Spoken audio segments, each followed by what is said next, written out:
Previously, on the Titan Isles. It is time. I think Cooper wants to know where Griffin is. I've got a slow fall if you want to just kick him over the side. Archmagister really turns, looks at you with a what? Look on his face. I only just felt better. Make your way. We'll get Griffin to you.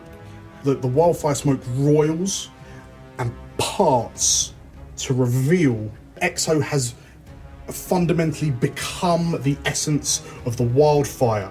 Burn!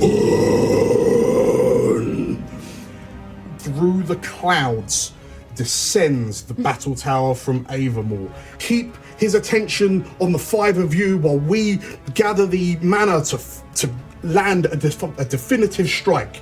Descending down upon target designated Ekso will prove suitable outcomes. Did he just say what I think he just said?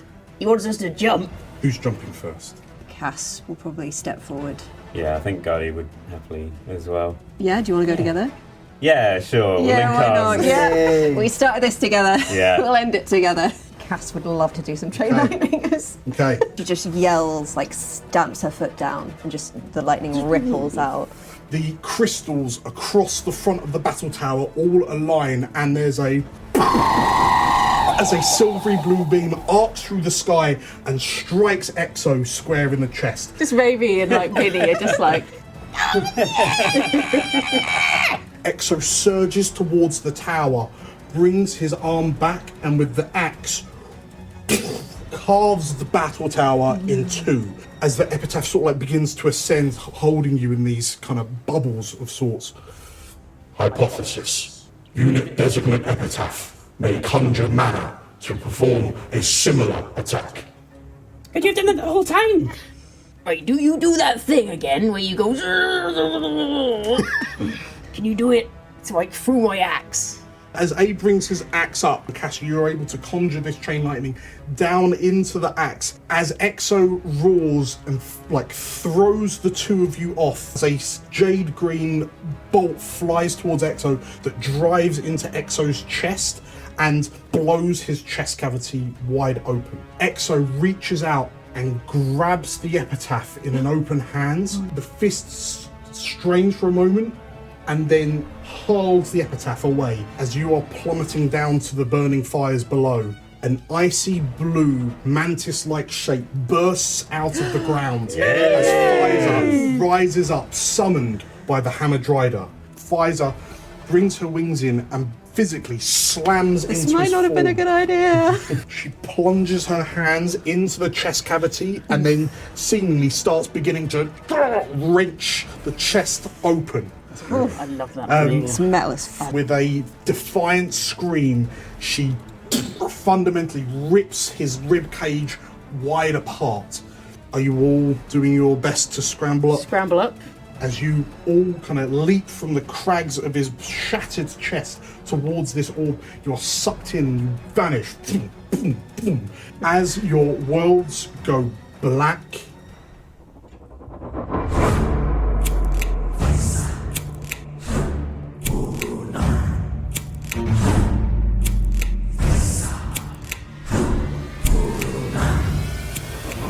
Hello, I'm Nate, and I'll be playing Griffin, a Sanguivar bard. Hi, I'm Livy, and I'm playing Abe, the Guardian Keeper. Hello, my name is Theo, and I'll be playing Cooper, a Dragon Scent rogue. Hi, my name is Georgia, and I'll be playing Cassandra, an Asavar sorcerer. Hi, I'm Tim, and I'm playing Gardy, Majani Druid. And my name is DM Dan, the Games Master in this adventure.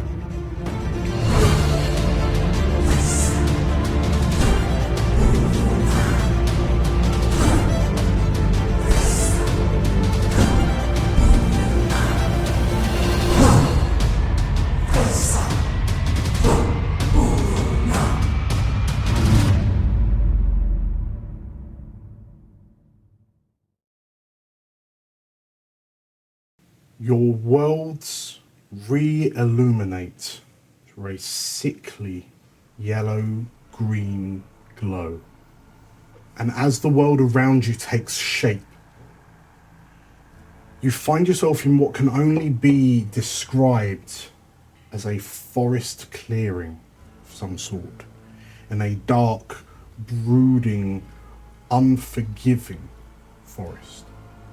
There are no trees as such, but the vines that sit at the peripheries of your vision fade to darkness and gloom, and even focusing on them does seemingly nothing to bring them into sharper relief. Guardy, you sense the very air, the existence around you is permeating with primal mana. And as you glance around what appears to be this hidden, natural space, Cass, you think back to the Graven Seer's diary, and you realise you are in the hidden Arbor, the domain of Kor Hezal, Ekso's first devoured world spirit. And as the five of you scope your surroundings, this voice seemingly from all around you ripples out. My crusade is a just one. One that you will all benefit from equally. Why stand in defiance against me when the dragons, the so-called gods, rule over us through deception and lies? We have all experienced the power born of mortal kind. The world spirits are creations of our own. Why not join me in reclaiming that divinity for ourselves so we can wrest the control of elsewhere from those draconic liars? And the vines seemingly part, and a figure emerges into the clearing in front of you. And that same feeling, that presence that washed over you at the Portal Plaza in Jordashal is familiar to each of you. Why not join me? The power that you five command will be perfect to cast down Aya, Akan, and all of the rest of their bastard children. He looks to you all in turn. What are your responses? No, I'm all right, thanks. What would you do if you ruled the world then? So, I would remake it in my image, a just image, a paradise of mortal kind. We would rule over this place as gods. And any ills that we perceive, we could snuff out without more than a thought. Picture it. A perfect utopia of our creations. What were their names? Ekso, the look of glee on Ekso's face gives way to one of confusion, and he turns his head to you. All the people who died, not just this week, but before now, on your crusade, what were their names? Their names are meaningless. The bones to be trodden upon on the way to true apotheosis. Stand with me, and you will rise above all of them. Honestly, mate, what makes you any different? What, like, stupid. You are a piece of work. You are a slimy, good-for-nothing piece of shit, and you deserve to go down. Ekso focuses his attention on you. You, of all, should know the I know nothing of Kervotha's machinations, of the dragon's machinations. She twists and plays and molds your soul like a malleable clay. And you would allow this? I make my own decisions, and my decision is, you're going down. He bares his blackened teeth in this dismissive grin. What's Griffin say? I think Griffin's going to respond with the same thing that Coraline said to him back in the shrine, and say, like, the gods are what we believe in them, and you're no god that I believe in. Ekso's grin as he turns to you as you denounce his authority. It twists into a twitching snarl, and the cracks on his skin split open wider, and more of this primal energy, this green primal energy, seeps through these scars. Fine. You have made your decisions.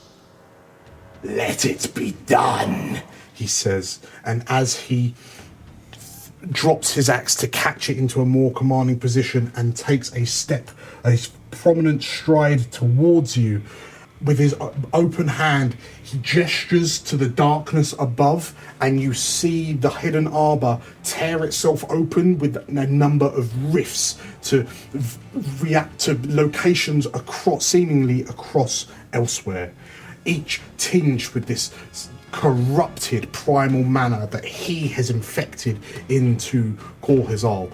As he approaches, as these rifts open, Gardy, you sense that same call, that same ember of Burunam that permeates this place. And based off what you knew from the fight in Dorlashal, he's stronger than he was now. Unless you are able to wrench that seed from him. So, as Ekso begins his advance towards you, who takes the spotlight first? Need time. So, is there a physical seed that you have? Is it physically concentrated on his person somewhere, or is it more of a magical thing that I need to get meddling with? You acknowledge that in this place, everything is both tangible and ephemeral. In the real world, you are, coalitions, collections of mana, but in this place, everything just seems a bit more mutable. You feel this essence, like Ekso radiates with this essence of Burunam, and you feel that you almost have to draw it from him. So there's nothing physical, there is nothing physical, but yet there is. Ekso is the physicality of the remnants of Burunam, the final flickers of Burunam. Okay. So you feel like through your magical manipulations, you might be able to draw Ekso's essence from him in this place. Sweet. But he is more powerful than he was before, so you may need to weaken him first. Okey-doke. I think Abe will just charge forwards. Get in. And he'll say to Gardy, "You do your thing or you talk to the insides." I'll fight the outsides. And I'll fight the outsides. boy, I got the outsides, you got the insides. Before Abe goes charging off, is anyone doing any, spontaneous prep work? I was going to say, do you want to do a tag team? Because you have another one of those crit potions. You have something that I would like. I do have a magical crit potion, I do. And I have fireball. Okay. Before he gets too close to us. Yeah. I can do that. I can spend the hope for a tag team. I can spend 3 hope for tag team if you want to use your potion to make it a crit. Okay. That's fine. I'll put my hope back on him. Is fire going to be a problem Fire on fire. when he is Made of fire. he's eaten a I have an Fire boy. idea that will flavour it if the DM will allow it, or the GM will allow it. So I will say that what, like, he, unlike his outer epidermis that you've just battled, he is no longer a manifestation of fire. This is the manifestation of Ekso and Korhizal you fought in Dorlashar. Yes. He holds the ember within him, but that is a spark of life, if nothing else. So the two of you tag teaming. Absolutely, and I'm going to drinky my cricket. Drink the Comet's Potion. Okay, so do you want to take whatever Griffin rolls, or do you want to take a crit? I would like a crit. Yes, so take a crit. Okay, both of you gain a hope. Both of you clear a stress if you've got it. We will kick this off with a bang, literally. So, question. Answer. If I double rage, Yes. is that in my... No. So, but it would be added afterwards, so it would have crit and then... So the max crit result is just the dice rolls. Okay, so it's 4d8 plus... So 4d8, so that's 32. Yeah. Plus 60. Plus So 100 sorry, now. What did I say? 42? What? Wait, 32? Yeah. Is it 48? No, 3D. 4d8. 48, so 32 plus 65. 60, so hang on. So 92 plus 5, 97. Now roll your dice. What did I say, 97? Mm-hmm. Yeah. Okay. 17, 3 and 9, so 12, 17. Now, 97, what was your numbers? 12, 17, 29. Okay, so that's 117, and then 9 is 1, 2, 6. Plus 5. We count the 5 already. So mine is... Wait, 6, 7, 8, 9, 10, 11, 12, 13, 14, 15, 16, plus 23. 16. 39. 16 plus 23 is 49. 16 is... I mean, you do have to do a reaction roll on my fireball as well. Yeah, Oh, true. okay. Yeah, you might... But it's... I have to roll 20, don't I? I do not roll 20. No, plus- it's a 13 you have to roll. Oh, I still bundled it. Yeah, nice.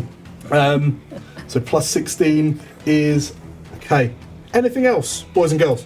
No, I think that's everything. I mean, I could also headbutt him. I will also headbutt him. Yeah. As the fire comes racing towards him. 6 plus a d6. 6, 7, 8, 9, 10. It's an The extra extra 10. 10 headbutt damage. Describe to me, the two of you, how you open proceedings here. What does this tag team look like as you Do you want deal a fireball? 175 damage? do you want to fireball him? And then I emerge from the flames. Then headbutt him. You And headbutt leap him. out of the flames. Yeah. Let's do that. Yeah. You fireball first. Abe runs in. Abe doesn't even know that Griffin's going to fireball. He's just He just running. leads through it. He's just an enraged bull of a man. I'm playing Abe's theme song behind him. I've got a Suffice, brand new combine off. suffice to say, Yeah. that is Quite bad. massive damage. So Ekso has taken 4 damage as this flame kind of blossoms across him with the same ferocity as the detonation that wiped out Portal Plaza in Dorlashar. Ekso is buffed by the flames, and as he brings his hand back, his shielding hand back, Abe, you explode out of the flames to... Where do you lodge the axe? Right in his shoulder blade, Okay. I'd say. It catches between his gorget and his shoulder pad, and you feel the armour kind of buckle under the weight of this marble-edged axe. And Ekso hisses primally at you as And then I you... headbutt him. And then you headbutt him, and that knocks him backwards off the axe. As he staggers back, like the impact of your horns on his forehead, you can see that the skin is fundamentally broken away, where you've made contact, leaving this kind of glowing green wound. But then as Ekso turns and looks back to you, it begins to knit closed, but not fully. Okay.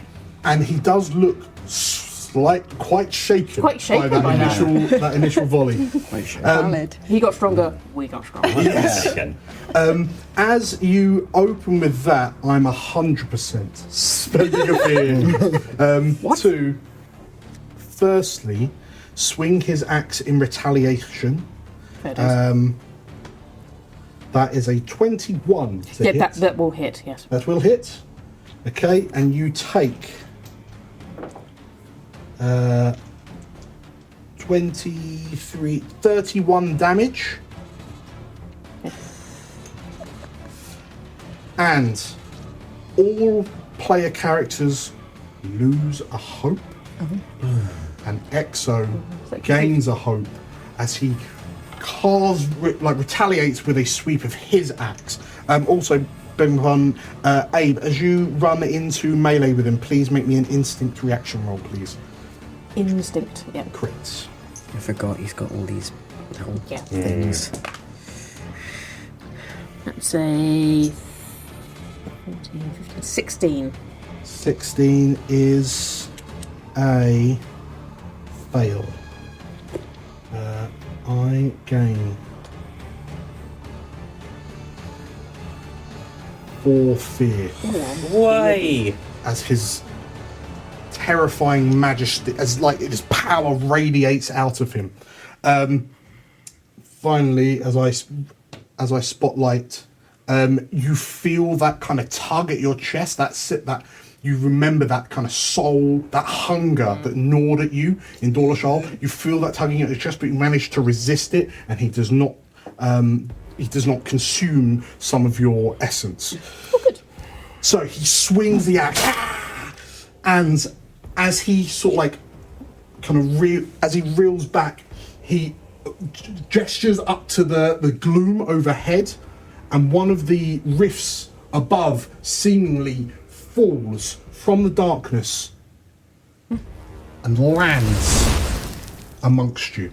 In front of Cooper and Cass, you see this kind of whirlpool of greenish, yellowish, sickly looking primal mana.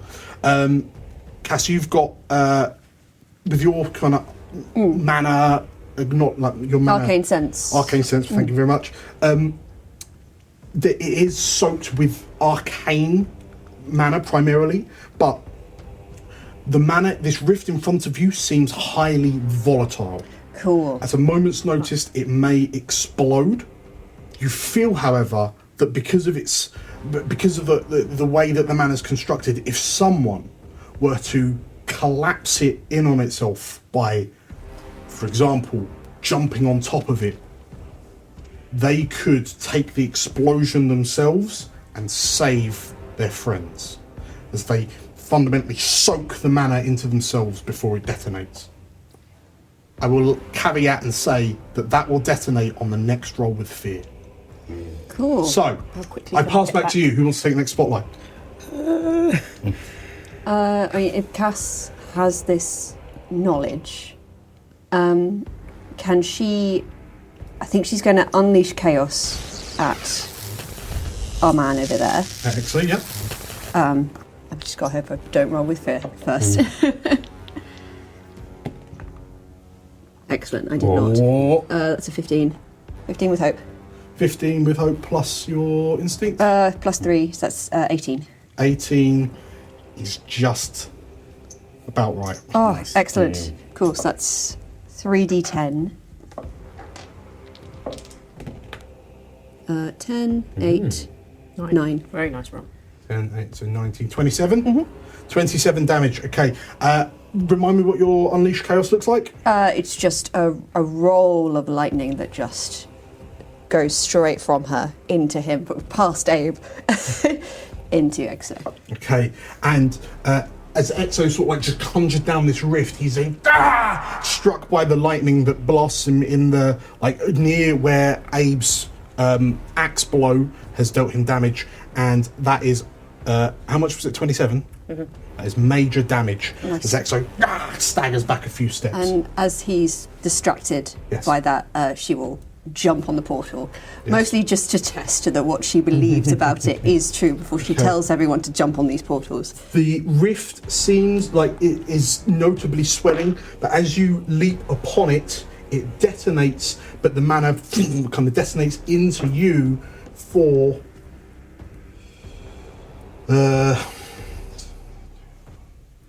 Yes. I'm so squishy. 30 magic damage. 30. Oh, God. Could Okay. I use Arcane Deflection to spend a hope and negate the damage of an attack targeting you or an ally? You can. You can. So you feel that concentrated. This explosion will feel it's focused, so it will seemingly deal more damage to one person rather than if it was spread out. But yeah, as this explosion kind of ripples out towards you, what does your Arcane Deflection look like? It probably is just sort of like a red sort of disc that sort of goes underneath you. It's like a little frisbee. Yeah. Okay. In which case, yeah, as it detonates, that you land like on this red disc, and then the red disc shatters like glass, but it kind of catches the corrupted mana and kind of dissipates it away. And Cass, you jumped on the portal, and the rift is now closed. And Ekso sneers and sort of like glances up to the other rifts that he can summon down. Do you want to keep the spotlight or pass on? I'll pass on. I'll tell you what, does Griffin want to take the spotlight? No, I'm alright. I've already done a big fireball, so... I'm in melee range. Yeah, I think it's sneak attack time. If unless Guardi has something he wants to do. How many hit points am I taking? I'm on 2. I'm on 2. I'm on 1. I'm stressed to the eyeballs, but my... How are you fine? You've been hit so many times. This is awesome. Okay. Yeah, I think I'm just going to do a spell to make people happier. First I'm going to neck my potion of stamina and recover 1 stress. Okay. Dope. Then I will use Warden's Protection, spending 2 hope to clear 2 hit points on 1d4 allies within close range. Oh, so close range. Oh, nice. You'll just about catch Abe as well. Great. I mean, I'm happy to walk a little bit forward if it's you can fundamentally, short close range is the length of my pen. Nice. So, Okay. yeah, I'll waddle forward, Okay. and then 4. So I guess that's pretty much everyone who'd taken any damage. Heal 2 hit Amazing. points. Nice, thank you. Amazing. Before you go, I could do something cool. What do you want to do? Cool. Do the cool thing. I think Griffin is going to do his troubadour subclass. He's going to play a heartbreaking song, so everyone gains a hope. Oh, fantastic! I just ran out. And while he's doing that, he's going to sort of approach like a little bit closer, so he's a little bit closer to Ekso, and change that heartbreaking song into an epic song to make him temporarily vulnerable. Ooh. Nice. Okay, so temporary vulnerable. You want me to play it? I'll put a little yellow. Let's put a little yellow dice next to it, so I remember. Cool. Okay, so Ekso is made. What does this? What emotions does this feel? What does this song create? Like, what does it sound like? I think Griffin is just he's really channeling in all the emotions that he's just been feeling over these last 3 days. The sort of having to come to terms with what has, just happened with his father and all of that, and just feeling so happy that he's back with everyone that he cares about so much over these last few days, that he's going to then channel that into the epic song to just really hope to make everyone believe that we've got this. Okay, amazing. And that Ekso is a big poo-poo head. Yeah. As this song ripples out, perhaps the ambient manner of this place seemingly kind of exaggerates and amplifies it, and you all feel this song fundamentally permeate your souls, and whilst striking a dissonant chord with Ekso, and then he screams like someone's dragging claws over a chalkboard. As he's partially deafened, like flinching from the sound, we pass the spotlight to Cooper. Yep.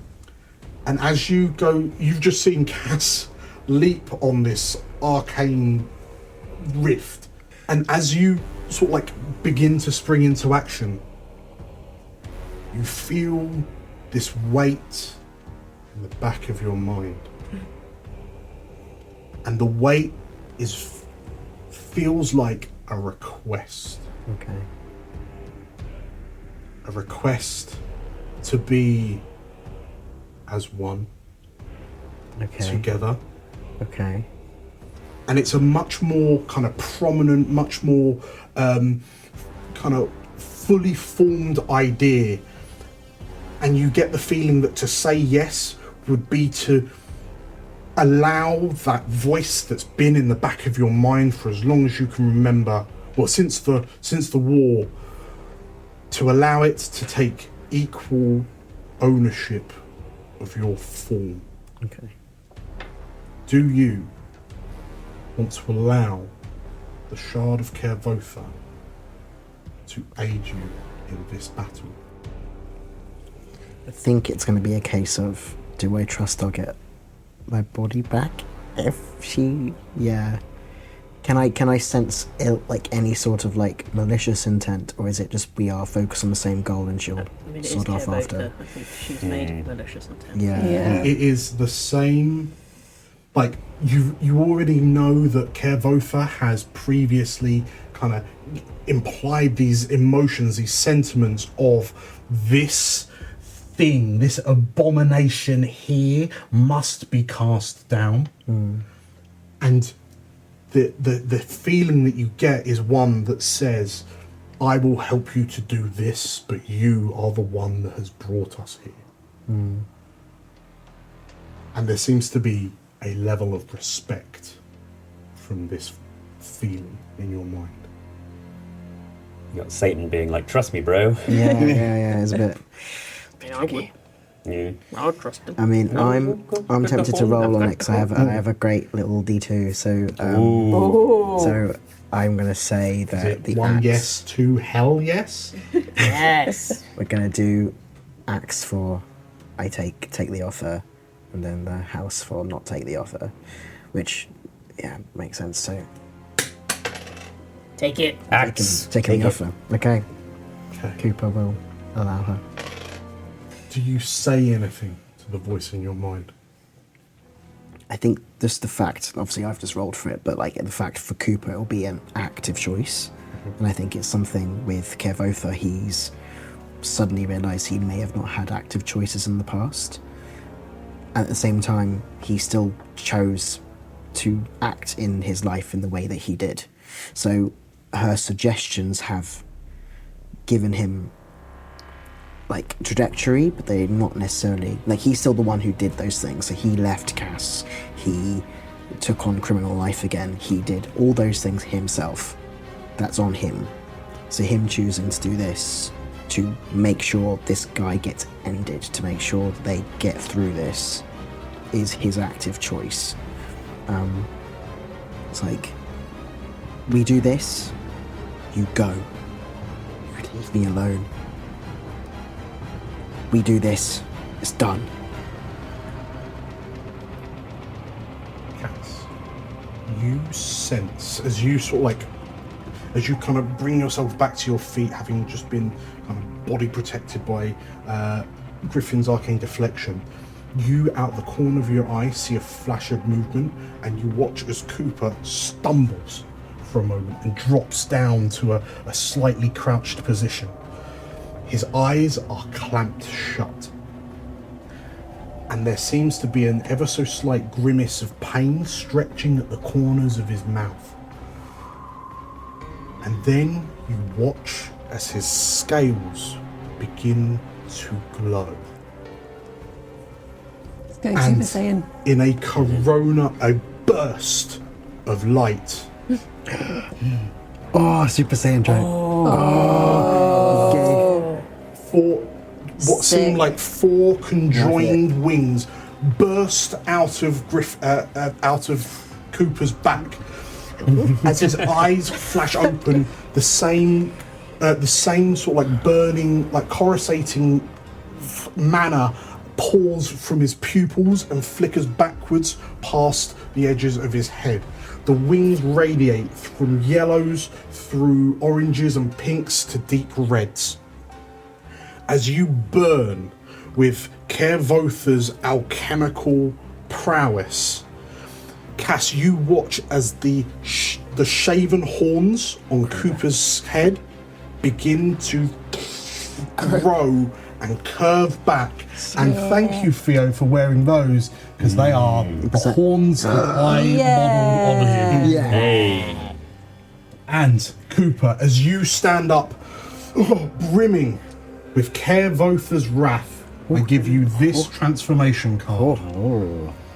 Okay. Any advantages that you give or receive are a D10 instead of a D6. Nice. Okay, cool. Okay. If you roll failure with fear, you have to pay a stress, or I will gain an additional fear. Okay, cool. As you brim with this power from the shard of Kervotha that has been locked in your dragon-sent soul since the war, what do you do? Well, I'm trying to think.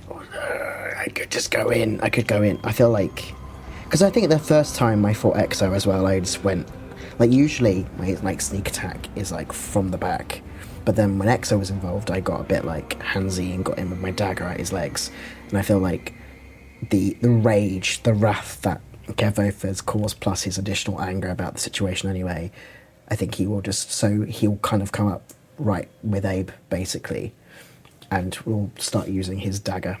So, just zooming forward, as you move forward, Cooper, you're almost not aware of it, but Cass, Gardy, Griffin, you see that Cooper's feet are no longer on the floor, and his claws are almost scraping just above the surface of the ground of the hidden arbor, borne aloft by these unflapping these wings just kind of drift, like wave gently, almost like a gentle breeze. But as you surge forward with this inhumane speed, make your attack.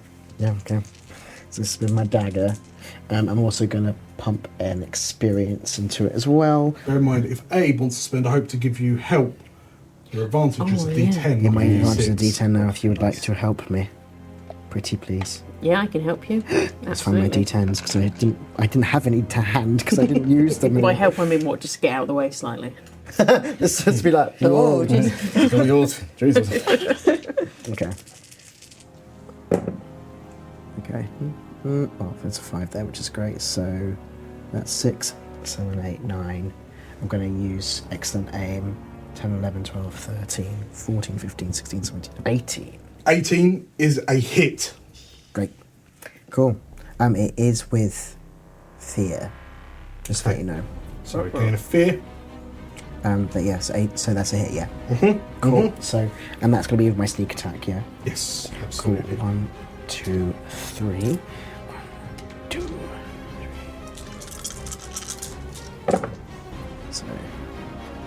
So, I can't do maths at all. 2, 4, 5, 6, 7, 14, 15, 21? Yeah, 21 points. 21 damage.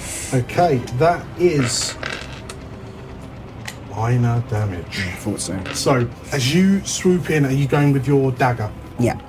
Okay, so you bring your dagger across Ekso, and he brings his kind of axe arm up to deflect the majority of it, but you kind of nick some of the like the exposed, like just above the arm, the gauntlet.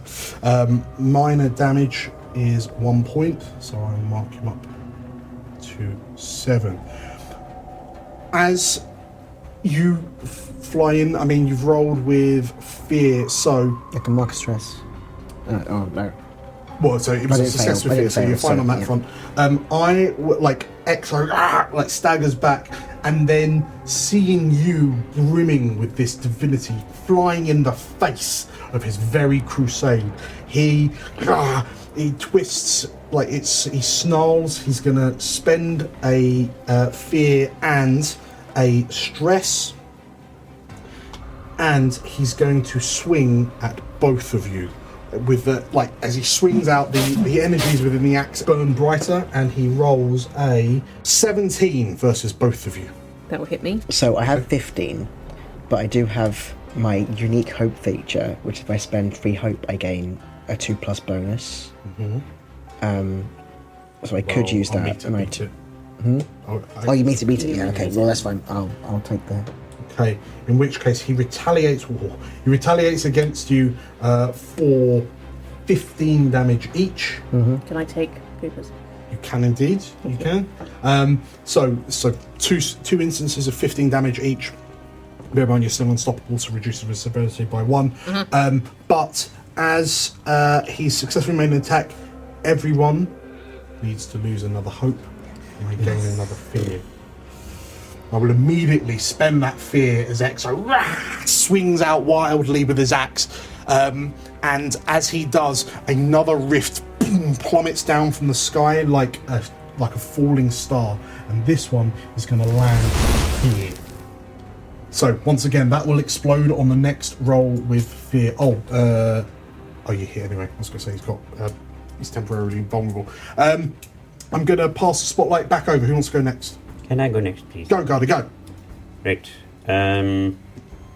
I will... So, I will say, at the start of your spotlight, as you... sorry. Can I take something down? Beg your pardon. Cooper and Abe, you feel the gnawing hunger at your chest, and it doesn't do anything. Cooper, can I please have a insight reaction roll, please? Instinct, you mean? Instinct, sorry, beg your pardon, yeah. That's a 12, 21. Okay. You, emboldened by Kervotha's presence, you are not affected by the malice that radiates from Ekso as you get into melee range. Gardy, as you start your spotlight, you notice that Ekso has already been rocked by this explosive assault from your companions, and you realise that the mana seemingly around him is flickering and waning for a moment before he kind of re-catches it. He's already taken quite a lot of damage. You feel like his grip on what is effectively reality is loosening. You realise the more damage you do to Ekso, the easier it will be to wrest Burunan from him. I will caveat that the difficulty for ticking up the Burunan clock is 30, -1 for every damage he's taken. Okay. Cool. I guess that'd be like an instinct, probably. Will you tell me how your, say, in this place, arcane and magic and physical are almost one and the same. So you can straight up tell me how you're physically, magically pulling Burunan from him. Yeah, I'd use my spellcast, but I don't think we're there yet. Do we think it's worth a shot yet, or I can... So what is the difficulty right now? 23. Yeah. Might be worth getting down a little bit Getting more. down a bit more. I think so, yeah. I've now realised that my defensive form is only good against physical damage, which a big magical glyph probably isn't. Oh, I've got loads of health left. I might as well explode. Do we have a few minutes for it to rest in a clearing? Because then, yes. Dan, do we have a few minutes to rest in the clearing? We are in I mean, you are in a clearing, so Well, Gardy just has a nice little sit down So on the rift. Are you diving on the rift? Yeah, let's dive on the rift. Okay. As you dive on the rift detonates around you, and you take Don't make that noise, Dan, please. 31 damage. That's not good. Okay, well, I've got my little pendant. Taking it to 29. Okay. Which is still my severe threshold. Exactly. Oh, no. Wish I'd rolled something else. Okay, there's no way I can improve that, is there? I will take lots of damage. Spend an armor slot. Yeah. Okay, I'm just a little exploded. Carry on. What spotlight do you want to... Oh, sure, yeah. I guess I'll try and restrain him with my restrainy vines. Okay. There are many vines with which you can use to restrain him. Fantastic news. How do I do this spellcast roll? Of course it is. Here we go, baby. 12, 16 fear. Do I want to spend the stress to hope? Yes, I do. I will spend stress and 16 hope, please. Okay, 16 with hope. So as you conjure these vines and they burst up from the arbor, Ekso snarls at you, and with the sweep of the axe he scythes through the vines like wheat. Dang it. That I will chuck it over to me, and he will. You know what? He's having such a grand time of it. Let's just do it again. Yay. Another rift peels down and slams into the ground between Griffin and Abe. And I will then spend a fear to reactivate Ekso. And he does not, his gnawing hunger does not bite at the two of you, but he will then spend another he'll spend another stress to swing at you both for 22 to hit. Yeah. He laughs, he cackles like a hyena as he lays into you for 44 damage. Just Everyone. Oh, within very close? Gardy's just outside of very close. Gardy, you feel this flurry of mana just swing past your face. Cool, so I've taken a stress to use scales again. Okay. So now to mark fewer hit points. So yeah, so I now only take 2. Okay. Which is not great, but it's still better than nothing. Well, if you Well, I spend can the use- stress to drop it from severe to... Oh, was it super severe? Well, yeah, it's above my severe 45. So that'd be 3, so scales to take it down to major. You can then spend an armor to... Yeah, reduce yeah, it. so it won't be so bad. So just 1. Cool. It's but a scratch. How's Abe looking? Got Arbor for days. That's me done. I'm gonna... Oh, sorry, beg my pardon.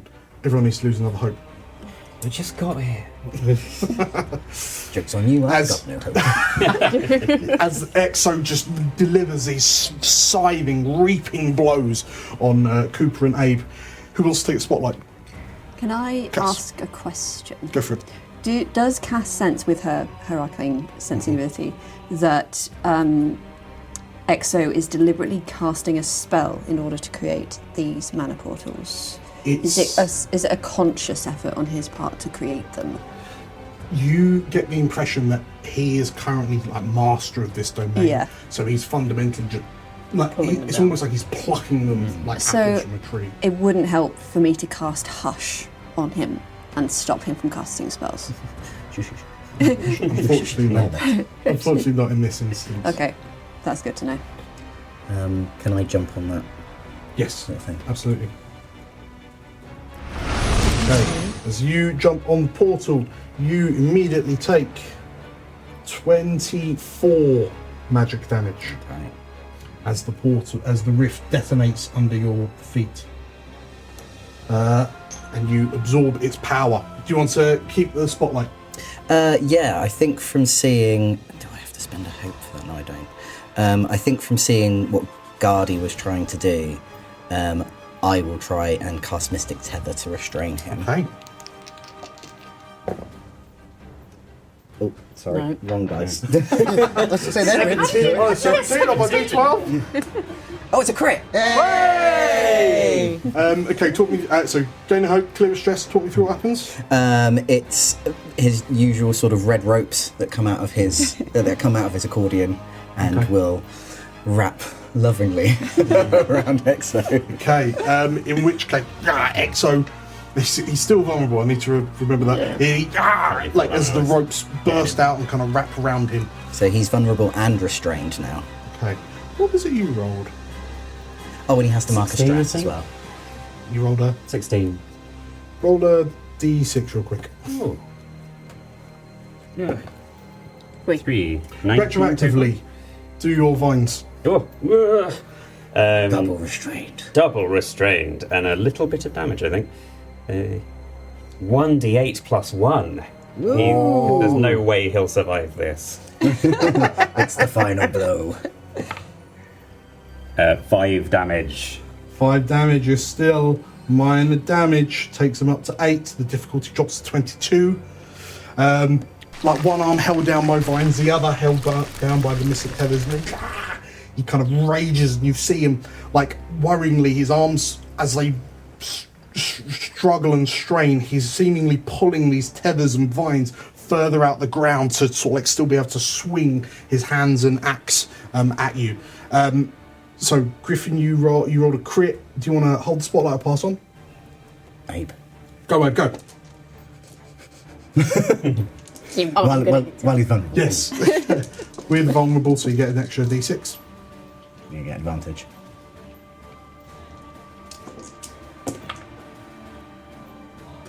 Uh, 9, 10, 11, 16, 16, 17, 18, 19, 20. 20 is a hit. Nice. Question. When I'm completely stressed, Yes. I just take hit points instead of stress after that. Whenever you would take more stress, you then take another hit point, but that can't be reduced by armor. That's fine. I'll just keep taking hit points. Fine. So, I'm going to mark 2 hit points so I can use my brutal, my Would rage. you normally mark 2 stress? Yeah. So you actually only mark 1 hit point. Oh, So whenever you would take any stress. Oh, easy peasy. I can do this forever. Okay. You do also become vulnerable though. Yes. When you hit full stress. I can't Nice. become vulnerable because I'm unstoppable. Then that's fine. So you're on I don't have that. unstoppable 5 now? Okay. No 8s. Oh, yeah. 12, 13, 14, 15, 16, 17, 18, 19, plus 23. 18 plus 23. It's 42. Yeah, it's just 42. Just 42. Okay. Bad. As Abe, what is this attack looking like? Just as usual. So he's got 1 shoulder blade. He's gonna just try for the other side, I think. Or should he just keep going into his current gash? Don't laugh, Dan. No, yeah, he's gonna just come back out, and down again. Okay. And the second blow, on the weakened armor such as it is, you feel the axe bite deep into his shoulder, and you see Ekso's left arm sort of like fall away from his arm, and like held on by half of the tendons. But what should be blood and tendons is now this coruscating greenish manner, and then you watched in a similar way to how he reconstituted himself in the aftermath of the Dor Shal attack. His arm pulls itself back in, but that is severe damage. So the difficulty is now down to 19. Am I okay to take the spotlight, please? Absolutely can. So- Sorry, was that a roll with fear? No, it was a roll with hope. Okay. Big part. After that devastating blow from Abe, I'm just going to interrupt with a fear, and then spend another fear to remove the vulnerability. Okay, that's cool. He's So- still restrained. He's still restrained, so he's Yeah. still So advantage. vulnerable, restraint doesn't make you vulnerable. I found out. Okay, cool. Is anyone That's fine. unharmed? Unharmed or harmed? Unharmed. I'm You're unharmed. harmed. I think we're all. I think we're all no, harmed. Cass isn't harmed. I'm not harmed. Okay. I'm very stressed. We're all very stressed. I've got 1 minor AoE heal left in the tank, so. Yeah, I'm fine. I'm good. So, I want to reactively do something. So the damage I was going to take before, instead of using an armor slot, I'll take the 2 hit points because I have never upstaged. So when you mark 1 or more hit points from an attack, you can mark a stress, which I've now done, to place a number of tokens equal to the number of hit points you marked on this card. So that's 2. On the next successful attack, gain 5+ bonus to your damage roll for each token. So I'm hoping to hit him very hard so I can add +10 to my damage, which hopefully will be helpful. Yes. Cool. So yeah, I want to So go away, hit. you can spend hope for experiences. If Abe spends a hope to help you, Oh yeah, I've got a hope now. you'll get Yes, an extra please. D10. And I get a D10 You for can use that. Mel. Okay, so in that case, so I'm going to use the dagger again. and a +4 finesse, and I'm also going to pump an experience in it, which is excellent aim. So hopefully that's going to be at this +8 basically. So hopefully, and we don't get experience, we don't get advantage. So or disable now. Yeah. You get advantage as well. So Oh, thank D10? God. This D10 advantage. That's a 10. That's a 10. Thank God. Right. Okay. So 9, 10, 11, 12, 22. 22 well, it's Plus 8 is 28. 22 plus stuff. Cool. With was it a fear With or fear. fear or hope? Fear. So I don't get sneak attack for that, do I? Oh, I do. No, I'm within. Oh yeah, Melee, because of course, right. Friendly melee. Cool. So in that case, then, Very large. so that is. I'm very large. He's double checking. You can definitely stab around me. So it's the 3d6s plus my 3d8s plus 2 plus. So plus 12 on this roll. Yeah. So. Just trying to see what I've got. Okay. 3, 3, 3. So 9, 10, 11, 12, 13, 14, 15, 16, 17, 18, 19. So that's 20 plus 12. 32. Okay. Where are you attacking him? I think I'm just gonna get him in the gut with my dagger. Okay. So the blade slides up distracted me, beneath the spined armor plating on his torso, and he doubles over as you drive the dagger in deep. Your arms kind of driven by this additional kind of divine empowerment. That is major damage. The difficulty is dropped to 17. Who wants to take the spotlight? Does anyone have any way of getting me... It was with fear, wasn't it? Yeah. Yeah. Beg pardon. Right. In which case, Ekso, like staggering slightly, he snarls at you, and first things first, he's going to attempt to drink your soul. Yum, Doesn't. Oh. And he will. He peels away from. He sort of like moves away from you, Cooper, to bring Griffin into kind of close range as well. Hi guys. And sorry, he's going to spend a stress, not a fear. He spends a stress. He is very stressed now. Poor guy. Poor guy. Does a 21 hit you all? Yes. Please bequeath unto me 31 damage, and everyone lose a hope. What do I have to Yeah, so I can take your damage, Griffin, if you would like. Yeah. You want it? Was I in that as well, am I right? No, you're fine. Cool. It's everyone within very close. Very close, okay. So yeah, as Abe steps in with an eyes on me, kind of commands to Yeah. Not the little one. Don't look at him. Look at me. I will then spend another fear, and because I know you love it so much, let's just go ahead and put that here. Oh. Beautiful, stunning. Tactical void placement. Pass back over to you lot. Guardy? I'm guessing no one has any way of giving me a hope or anything. No. I don't think so. I am. No. Sorry, you're killing me here, Nate.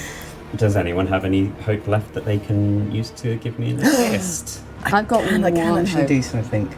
I can give you some hope. Oh, Yourself. yes, please. Could I? How far away is Guardy from me? I can wander over if it's helpful. You can meet in the middle. Could me in the middle. Just seeing. Oh no, it doesn't actually give a. It doesn't say any length, how far away it is.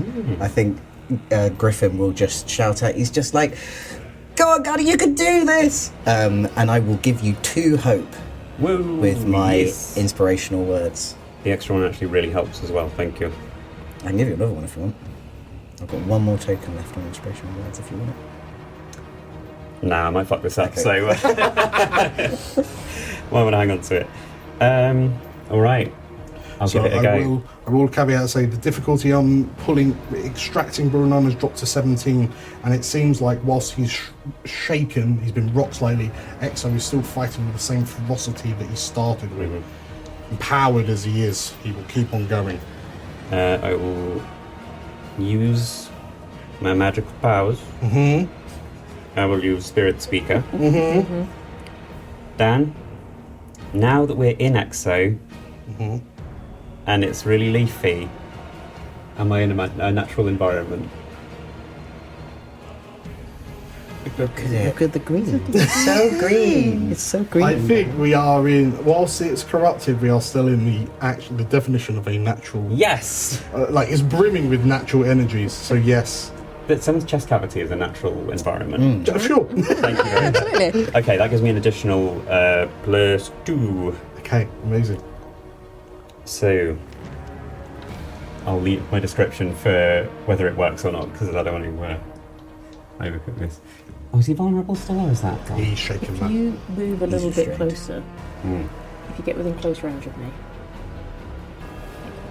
Close is that fun. I want to melee as long him as I'm anyway. close. Oh, okay. Okay. Give me that bird. Nice. Ooh, it's 15 plus 4, so 19 plus 5, 24. And I'll use my last 2 stress points to turn that into a hope. Oh, okay. Back it goes. 24 with hope. You gain a hope. And describe what you're doing to extract. I presume you're extracting Brewer 9, yes? So, as I'm approaching him, my eyes are closed. I'm feeling the world spirit around us. I'm feeling the natural power and will of Cass. The kind of dragon-infused power of Cooper. Abe's love for the place that we are in, and Griffin's music kind of carrying me forward. I put my hand on Ekso's chest, and knowing that we're not really in a real place, begin to push it through his skin. And as I'm doing that, I say, Ekso Draeven, in my land, there is a worm called the Callet worm. When a horse stands upon it, it wriggles into the hoof, and under the skin, some say they can control some of the horse's actions. While they have a little control, Draeven, while you may have eaten a god, you are no predator. You are a parasite to be torn from a wound.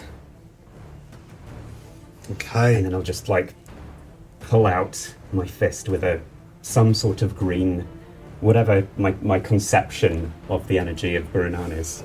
As you retract, as you say, and Ekso turns to you, and he's kind of pulled some of the vines up to get Griffin into range, but as the vines and the tethers kind of pull him back into place, as you plunge your hands into his chest, you say this, and as you extract, in lieu of this sickly, there's a sickly yellowy green miasma around your hand, but you note sparks of this pure flame, and as you pull back, you almost see the shape of this avian-like shape in your palm, and there's and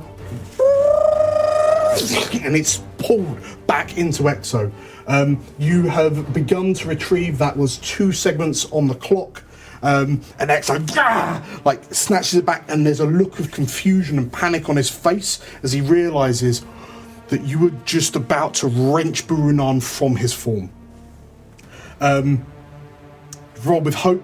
Who wants to take the spotlight? I'd like to jump in the rift, please. The rift behind Ekso. Okay, that yes, probably won't go off absolutely. if we're not You careful. jump in the rift, and you immediately take 14, 29 damage. Oh, that is my severe damage. Great. As the rift detonates around your charm. Oh yeah, keep forgetting about my charm. I'll roll a d8. Where's it going? Where are they going? As you are rocked by the explosion, do you want to keep the spotlight, Cooper? Yeah, sure. Just want to go get him again. Stab him in the Just gonna back. kind of stab him again. So yeah, I think following on with just so proud of Guardy, they're going to come up behind Ekso as he's distracted and shank him with the dagger. Okay, so you swoop back in. I have no hope to add to this. It's going to be more again, but it's Does anyone want to spend a hope to give Guardy to give Cooper? I mean, if someone can give me advantage, that'd be great. You're all hopeless. Yeah. It's because Ekso keeps stealing it. Yeah. I have one hope left. Yeah. Well, actually, it might be alright. So 11, 12, 13, 14, 15, 16, 17, 18, 19 with hope. That is a hit. Yeah, okay. And we'd still sneak attack in. I would need to keep picking these up.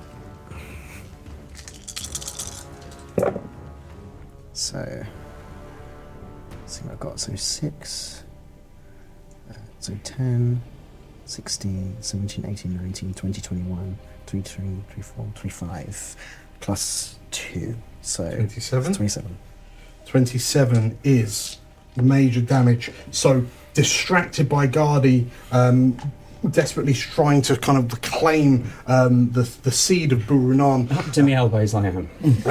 You as you come in and you drive you're driving the dagger like kidney area. Oh yeah, I'm right behind him. I'm in his head. It's like, you're over. You're finished. And you find that the blade seemingly passes through the armour as if it's not a hard metal-like armour. It's almost like you're piercing something gelatinous or malleable as the blade slides in and Ekso rolls out in pain.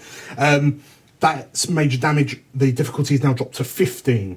I'm going to... Enough! He bellows. And he's going to fully stress himself out. He is now permanently vulnerable while he has stress, and he's going to swing at you all 4 of you, for 24 to hit. Yeah. Yep. Oh, yeah. Cast us a slack. You collectively take 39 damage each. Oh boy. As he swings out with World Render. 9. I can take your damage. That would be lovely, thank you. I can take all of your damage. I'm if you alright would for like. the moment. You sure? Yeah. I'll I certainly still- take Guardy's damage. I would And appreciate then that. I will spend 2 fear Oh no. to remove both of the restrained conditions on him.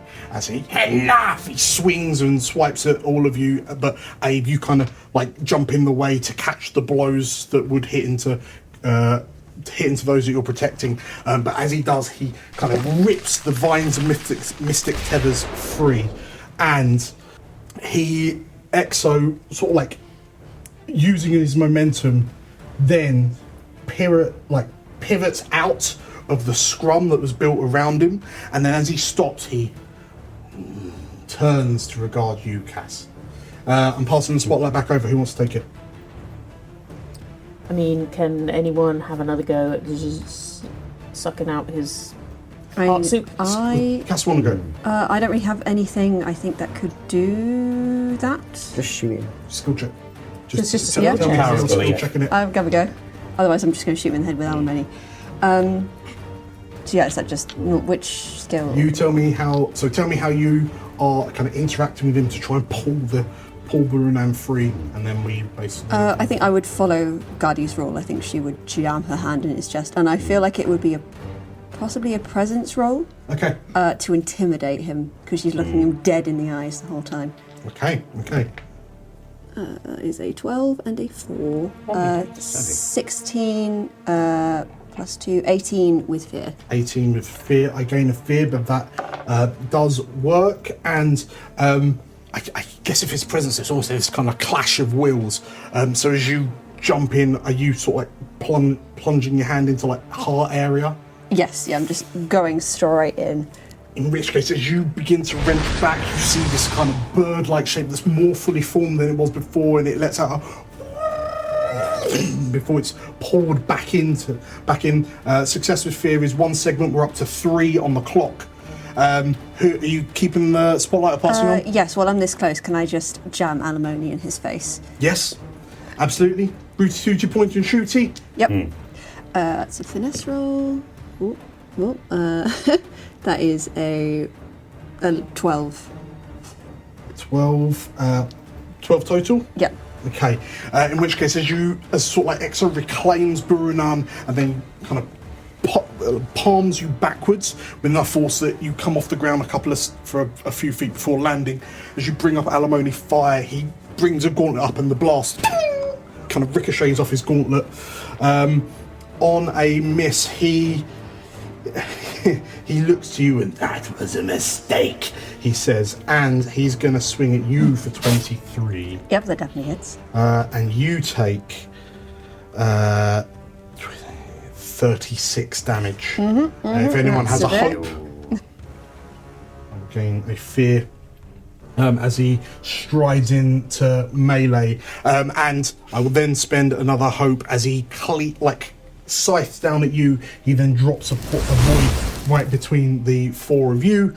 Who wants to take a spotlight off me? I can try and pull a soul out again. Try and pull a soul out. Yeah, try and pull a soul out. Get him in the back. Yeah. Okay. As I'm on my way, I'll light up the ground around me, do my healing field, which is pretty much, unless I somehow get hope, the last heal anyone's going to get. All allies within close clear a hit point. Oh, nice. Am I in close? Yeah. Mm-hmm. Yeah, I can, if there is a place I can stand to do it, Yeah, do it you then. can catch everyone. And if anything, the healing field is... There's an explosive growth from it, similar to what you saw in Dorlashal. As you realise that the energies that coruscate through this place are probably the same that now permeate the grounds of This place Dorlashal. ain't right. Yeah, I guess I'm just going to try and pull a soul out through his spine. Okay, how you doing it? Oh, just jamming my hands in there. And No? Not coming out the front. Get out the back. Ooh, 10, 14 with hope. I don't think I can do much to improve that one. Does Cass have any hope for help? I've got one hope. You can have my hope. Oh, yes, please. It's D6. D6. Mr. Gardy, sir. 86s. Nice. So that takes you up to a 18. 18. Hopeful 18. A hopeful 18.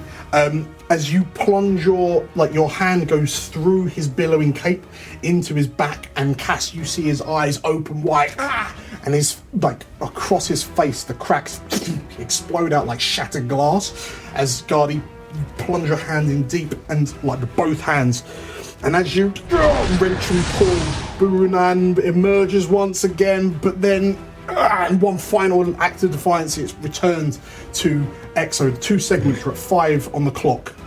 Who wants to take the next spotlight? Does it have to be... Can I use strength to pull it out? In this place, anything is possible. Oh, go Get on him. then. Oh, go on, Big in Abe. Come on. Come Roll on. those sleeves up. Get stuck in. Yes. Stuck right in. I'm going to headbutt it out of him. No, I'm not. 8,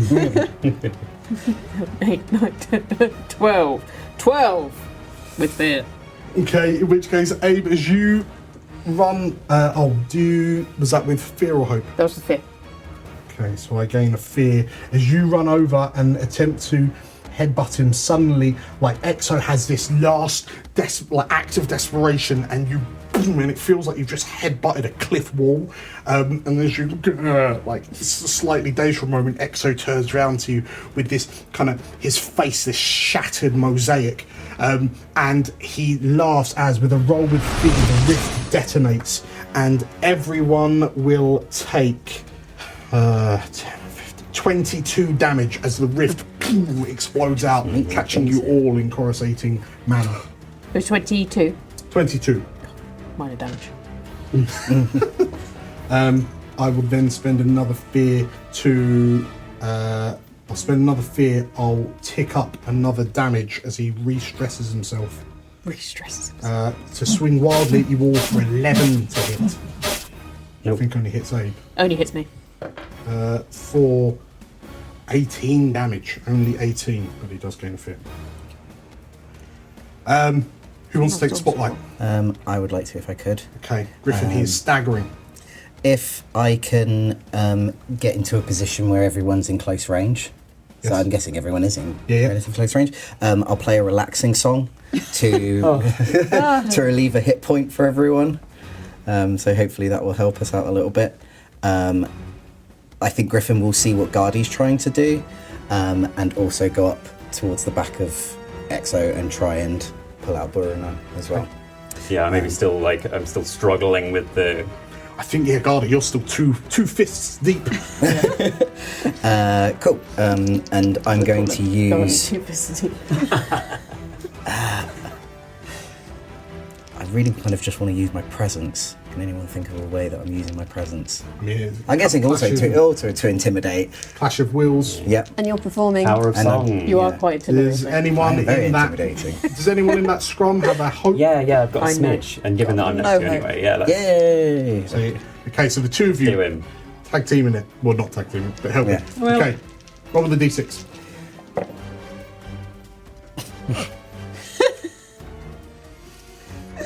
Yes.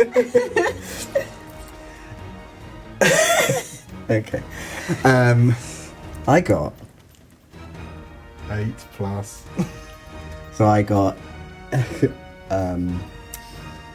Yes, 8 plus 4. 12. I mean, he's banged up, but he's not that banged up. And that was with a fear as well. Okay, so Griffin, beg my pardon. As you run in, can I please have an instinct check? Same for you, Guardy. Instinct reaction checks. Difficulty 18. That's Crit. pass. Oh, So crit. you clear with stress. Great. I got 5. Oh well, instinct. 6. So clear a stress on a reaction roll. Yeah. Great. That was it. So I get to hook? No. Yes, on a crit, I'll say yes. Okay, as you run in, Ekso is radiating this, let's say, this desperate menace. As he realizes he is on his last legs, he gains 2 fear as you rush in. On that miss with failure, he will. He's gonna give himself another point of stress. So it's another hit point, and he's going to swing at all of you. 11 to hit again. I think it's just Abe. It's just me. Poor Abe. That's a 9, 20, 37 damage. As he, like a wounded dog, he's now thrashing out wildly as you all sort of like duck out the way of his attacks and then leap back in to kind of wrest Burunan from him. That's me. He gains a fear. He, looking around you, there's this kind of panicked look on his face. I say his face is cracked. There's kind of seams of this energy kind of bursting from the wounds across his body. And between the 5 of you, you immediately recognise in this moment that he's seemingly gathering power to detonate himself like he did in Dorla Charlotte. Does that? I've got. You're the only one not in the scrum. What's Cooper doing? I was going to fire at him, but I'm not sure if that's the best We just thing. got to get this thing out. Yeah. Cool. I'm Get in going here. to come round next to Guardy. Just reach your hands in. So I want to do 2 Everyone things. put their hands in it. Come on. I'll do 2 things first. Can I taunt and provoke him with a presence roll, and then I can basically mark stress equal to the highest result of my d4s that I can roll for it. So I want to get rid of his stress. Basically, I feel like that's not helping us. So You get rid of. yeah. Add more stress onto him. So once per roll on rest on a success, roll the number of d4s equal to proficiency if I succeed this presence roll. Okay. So you that's need 3. 18. So what beat his? Okay. Let's try again. Okay, that was good. That's so it's a 19. 19, 21. Okay, so roll.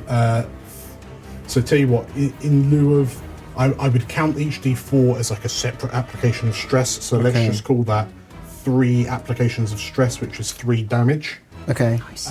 So he is now, the difficulty to extract Burunan has now dropped to 10. Okay, cool. I've got a couple of hopes. Can I then, we're still on my turn, use I can't really do anything else apart from just get my hands Just get your hands in there. So can I just like roll an instinct roll just to try and Do you use finesse?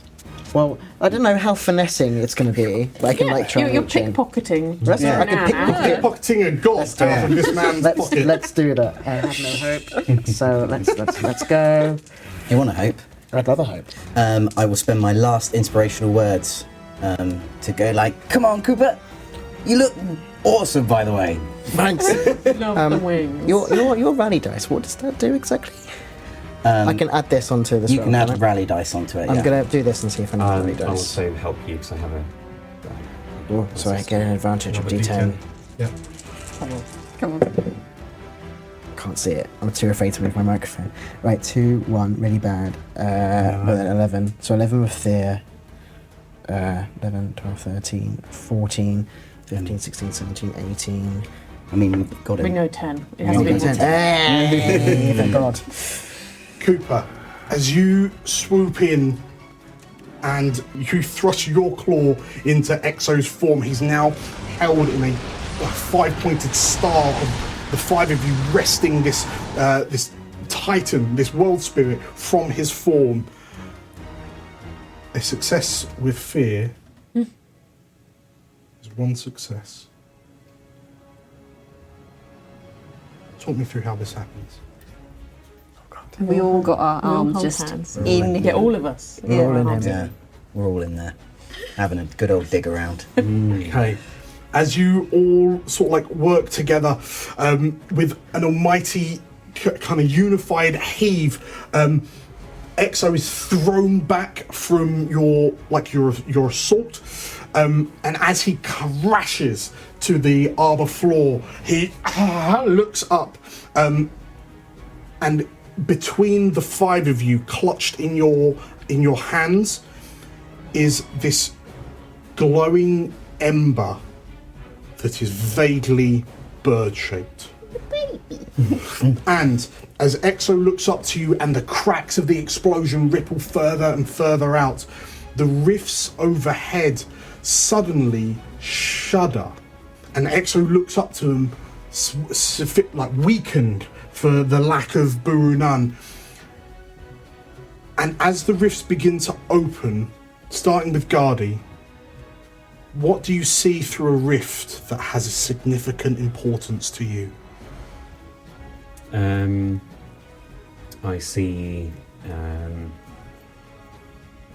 an old lady sitting in front of a simple tent.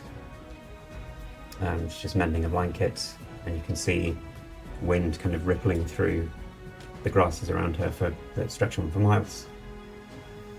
Okay. What does Abe see that has significant importance to him?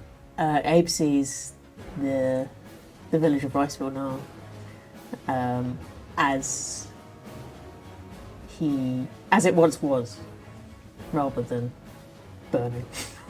What does Griffin see?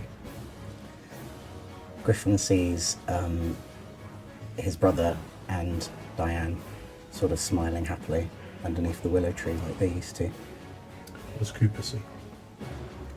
I see the little, well, no, wouldn't be little, the town hall that Cass and Cooper got married in. What does Cass see? Cass sees As she peers into the pathways of the hidden arbor. the immense Crystallos library/archive, which is her family's legacy. And as you see this, the faces of your family within that library turn to look to you, and there is a flicker of recognition. As the respective portals kind of close and channel their mana, you see Ekso begin to thrash and writhe as the energies within him begin to expand and his physical form begins to crack under their power. And you watch as the floor underneath him springs to life as he is grappled by vines and lichen.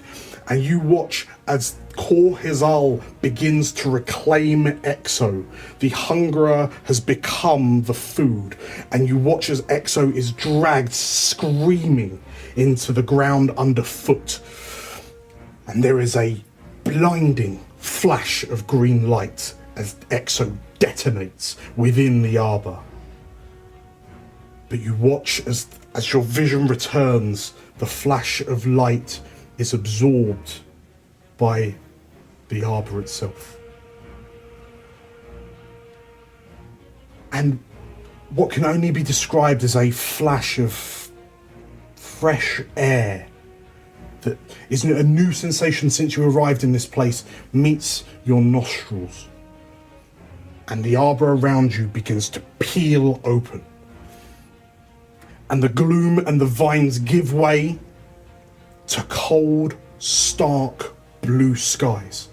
And when you kind of relocate yourselves, you find yourselves in the skies over the Titan Isles, plummeting down back towards the forest floor. The fires, you notice, have been extinguished, and you can see vines like ropes of greenish energy emanating out from where you are and smothering the fires that threaten to engulf the land. And in their wake, the burnt embers spring back to life as Kor Hazal rejuvenates the Isles, just as the world spirits did at the climax of the eschaton. And as you plummet down further and further, you suddenly all lurch to a stop, and you find yourselves encased in moats of green jade mana. And the epitaph floats up, one arm hanging limp at its side, the other outstretched as it catches you. As you watch Kor Hazal's power ripple through, Gardi, you hear what can only be described as this song that stretches out across the Isles, and you realise it is Kor Hazal itself. As speaker of the spirits, is there anything you say to Kor Hazal as it reverses Ekso's destruction? Thank you. That's I think all needs to be said. And with that simple message, the toil of this battle overcomes you all, and you all fall into unconsciousness.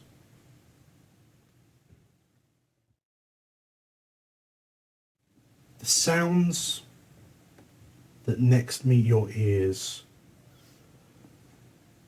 are welcome ones, you would expect. Who is the first to sit upright in this new location? I'll be up. He'd definitely be Abe. Yeah. He'd be fine. Abe, you sit upright in a bed that is far too small for you. Fall out. And as you look around, you find yourself in a rather rustic looking, rather cramped, confined wooden room made of wood and timbers. There is a distinct smell. It takes a moment for your mind to register what it is, and then you realise that's the smell of ale. And as you look around, you realise you are sat in one of the rooms in the Wayward Peregrine. Oh, that's nice. And as you sit up and swing your legs off of this tiny little ship-sized bed, you glance around and watch as your other companions begin to stir in their own respective beds. As you all come to and take note of your surroundings, the door to your room opens, and supported by the diminutive little form of Montague Skew Askew. Oh my god. How did he survive this? Coraline walks in with her arm over his shoulders, and she looks to you, the other arm hanging limp, and with a slightly tired look on her face, we were wondering if you would ever wake up. How long have we been asleep for? Montague adjusts his glasses, and it's been a couple of days, actually. Looks like you took quite a brunt in whatever was happening over there. I think just a bit. Coraline smiles and take your time. We have a lot of it. And when you get the chance, come meet us in the drinking hall, she says. And with that, Montague helps her kind of limp out of the room, leaving you alone. I have a question. Am I still winged with horns, or am I back to my normal self? But your My wings horns are are gone, back, but your yeah. horns are still. Yeah. Your horns are still there. But you recognise that there is a seeming emptiness in your mind. It's like weird. Okay. Yes. It's like, as the five of you kind of ready yourselves, change out of what you appear to have been dressed into bedclothes. I was hoping someone was going to have changed us because it's been a while. It's just really tiny on A. It's little crop top. Oh, we've only got the Sprite one left. And as you make your way down from behind the bar, Matteo gives you a little wave. Looks like you took quite a tumble back there, he says. And he gestures to the seat that you all sat in when you first arrived in Dorlachal. I'll bring you some drinks over, he says. Yeah, bring two. As the five of you take a seat, what are your immediate thoughts? Is my daughter okay? Is my daughter okay? Is my daughter okay? As you say this out loud, the door to the Wayward Peregrine bursts open, and Brynja is in the doorway. She stoops in to get into this, the hull of this moored ship turned tavern, and "Father," she says as she rushes over to you. And as Brynja sort of like delicately tries to maneuver away through this somewhat cramped tavern, you are bodied by this mass of green fur as her companion leaps at you and jumps on you like an oversized, literally an oversized cat. It rubs its cheeks on your face, purring loudly, covering you in smell. Somebody bathed me when I was asleep. And Brynja sort of like Brynja commands her companion to remove itself from you, and as this large green furred feline-like creature pulls back, she helps you to your feet. I saw everything that happened over the aisles. Are you okay? I'm fine, how are you? And she looks to you all. You saved us. So the village is fine? It's all fine? It's all back? We saw that fiend in the skies, and then we saw Pfizer, and then there was seemingly this large battle, and then in a blink of an eye, this ring of green energy exploded from him, and it extinguished the fires, and it's regrown everything more verdant than before. The Isles are an abundant verdant place now. He just brings her in for a big cuddle. And there's a moment where, like, you see her stiffen up slightly, and then she melts into your embrace. I thought you were gonna die. Give her lots of kisses. Where's Griffin at? I think now that Griffin's sort of like taken a moment to sort of just kind of realise what we've done, he's just going to look at Cooper and just kind of go like, I'm sorry, I didn't tell you everything, I'm so sorry. It's so fine. I mean, I had I had like wings and more horns, and I thought, okay. I've got so much to tell you. Oh my god, so I got so much to tell you. So right, I banished Kickfran. Kickfran's gone. I don't know where he's gone, but he's gone. I went up into the airship, and Sorrowwind, he's my dad. I'm really sorry I didn't tell you that. There's so much I've got to tell you. I'm really sorry, Cooper, I didn't tell you beforehand. It's fine. It's fine. Are you okay? Yeah. I'm all right, actually. Yeah. Then that's it. Nice horns. Yeah, it's still weird. It's the weird heaviness. It's fine. Yeah. How's Cooper doing? After that. Relieved. Just trying to process, like, that kind of, like, background anxiety voice is gone completely, and I think his head feels completely clear.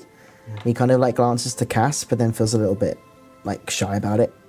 So he kind of tries to focus on Griffin's very animated apologies. But yeah, he's still processing, I think. He's like, definitely had wings for a minute there, right? That was really weird. That was so cool. Yeah. Yeah, well, she's gone now. Who's gone? I told you, the voice in my head. Oh. Well, yeah. Kevofa? Yeah. How do you feel? Weird. A good way. Good weird. Okay. Basically said you could help me, but get lost after. So that was the deal. It definitely did help us. Yeah, that was really weird. Oh, I'm glad we got these drinks now. Me too. How's Cass doing? I think Cass is... She's done the thing now that she set out to do, apparently, and she's like, oh, okay, there's this strange uncertainty now that she doesn't have that driving path that she's had all this time. And she looks around at this little group of people and she is just so relieved. And she'll sort of hesitantly, not looking at him so much, just sort of reach across the table and take Cooper's hand. And she won't say anything, but she'll give it a squeeze. She'll squeeze it back. What's Galdi doing? I think in a slightly similar way to Cooper, there's a sense of wrongness that he hasn't realised has been building up for a long time that has suddenly gone, as the primal mana around this place is finally flowing as it should, I hope, unless you want to change that somehow. So yeah, I think he's probably just lying with his head back, listening to his friends chat, and just soaking it in for a minute. Okay. As you soak in everything that's happening, the door to the Weber Peregrine opens a second's time, and what can only be described as a procession begins to pour in. You see Shayla, the shrine tender. You see Elismira and Bosun Grinner kind of bickering with one another. And at their head,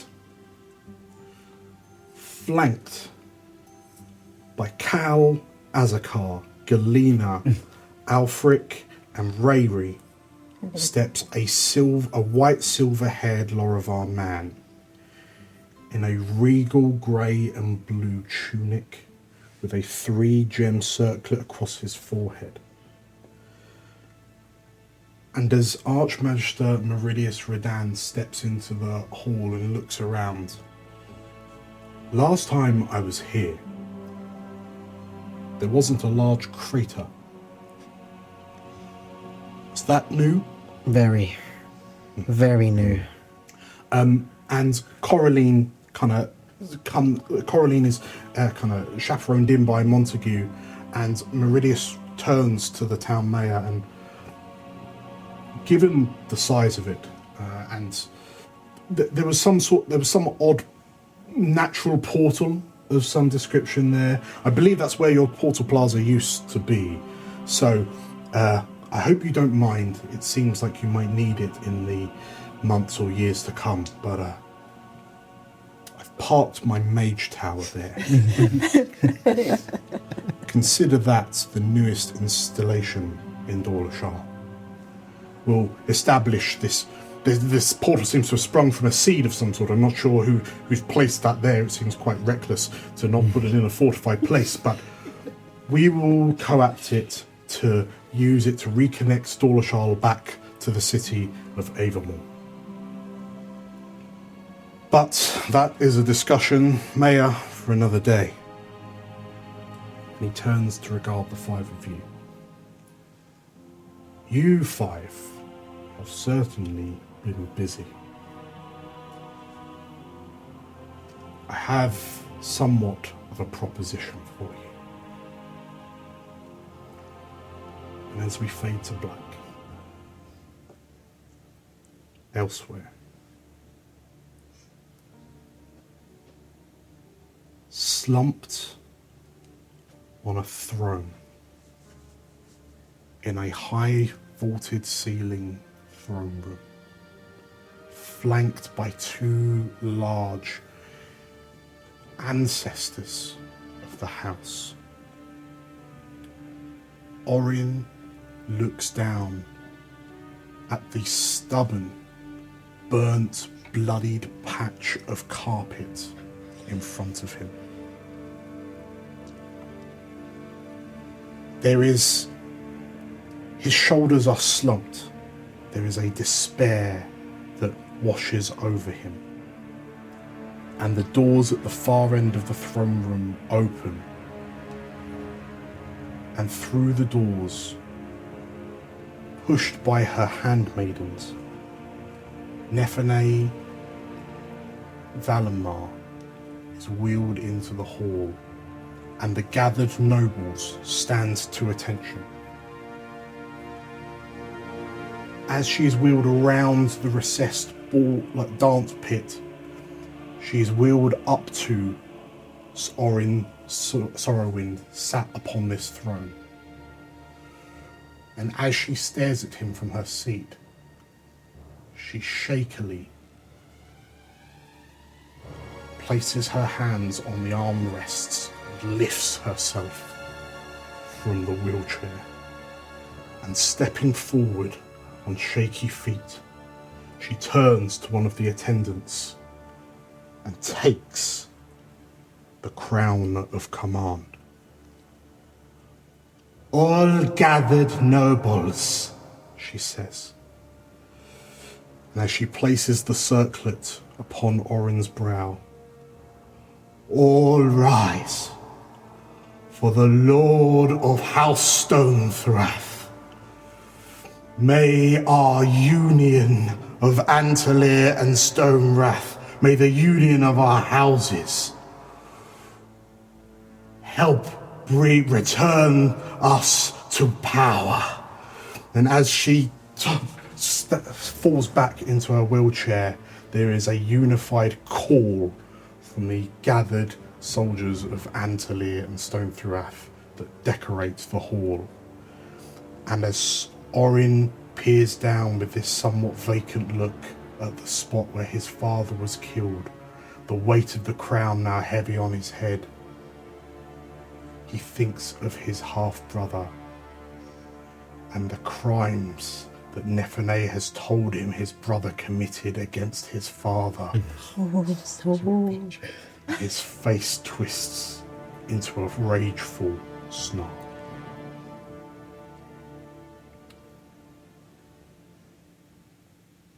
One year later. Where do we find Abe? So you see the figure of Abe, and he's sitting by the old communal fire pit in Riceville Narn that is now alight with the community flame once again. and on his lap is a very small keeper, a little baby keeper, and he's this little keeper. He won't be bestowing like his granddad, or maybe he will be. Granddad, tell me the story of when you killed that really big bird again. And he goes, well, all right, just make you sure your mother tells it his ear as well, so she can hear it too. And Brynja is just like, oh, not this one again. And he's within the village, and all the other keepers there have recreated their community in Riceville Narn, and he is part of it again. And he lives in the village once more. And as you celebrate, as you kind of bounce your grandson on your knee, you see a number of the keeper villagers returning from the Standing Stones, having just given their offerings their offerings to the fledgling Phoenix Lord, the ember of Buru Nun that grows stronger by the day. And soon the Titan Isles will return to a state of equilibrium as Pfizer does her best to overwatch the safety of the Isles, whilst Burunan regrows to the Titan it once was. And as Brynja smiles and kind of places a hand on your shoulder, she says, I'm here, Grandad. How about that story? And as you begin the story, where do we find Griffin? I think Griffin would have heard that his brother had taken the crown for House Stonethroth, and he, without actually knowing how his brother felt about it, how his brother feels about him, he decided to just leave it there, to not go back, to not find him. He knows that his brother ultimately wanted that, and he never wanted it, so he's just decided, I'm just not gonna go back. He once everything had sort of settled, he went to the lighthouse to find Diane, and obviously didn't find her because it's been well over 3 months now since the letter. He's been spending his time trying to find where she is, and he hopes that he did actually find out where she's actually now residing. She's no longer residing in her family home. She is sort of residing in a university, because he knew that she always liked to be around children. So in response, he wrote her a letter, and he apologised. He told her everything that's happened, and he said, from this letter I will give you 90 days and 90 nights, and if you don't come, then I will understand. So instead of forcing her to see him, he's given her the same options, and he is at the lighthouse again, just sort of playing his concertina. As you sit in the front step of the lighthouse, you can hear the sound of the waves crashing on the shore below. You can hear the sound of seabirds cawing and squawking at the retreat of the sun. And the sky turns, like as you sit there playing your song, you watch the sky turn from blue to orange to pink, till it finally gives way to night. And as you take a moment and your song finishes, as you place the concertina down, you let out a sigh. You hear from behind you. Griffin. Do I recognise the voice? And you turn to see, in travelling garb, Diane. He'll stand up and he'll go. I guess I wrote it in my letter. Yeah, that's what I go as now. Hi. As you start to stammer, and she stops and just places a finger on your lips, and we have all the time in the world, Griffin. And as she smiles at you and kind of brings you in for an embrace as the moon begins to crest over the horizon. Where do we find Gardy? I think I'm probably about 300 meters away from Abe at the moment. I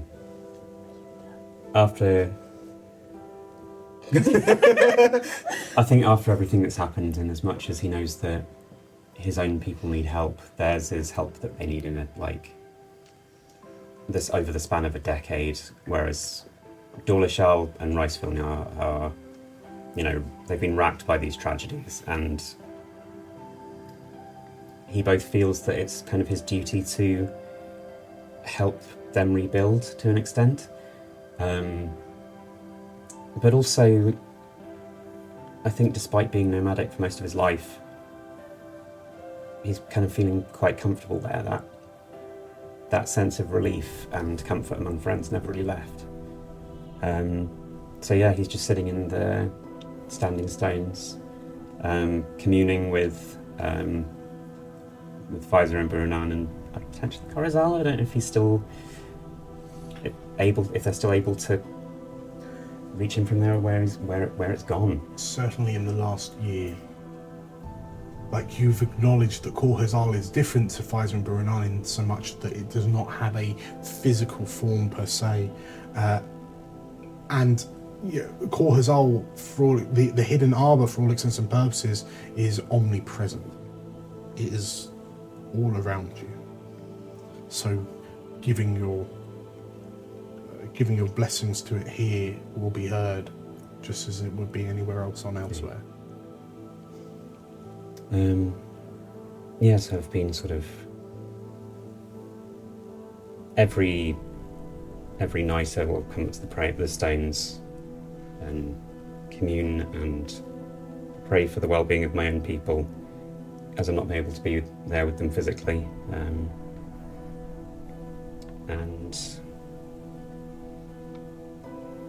yeah, hope that is having some sort of effect, but there's no way that he can possibly know really whether that's working or not. And because his people are nomadic and they don't have a portal, getting back to them is going to take a very long time. And he will go when he's ready, but I don't think that day is yet.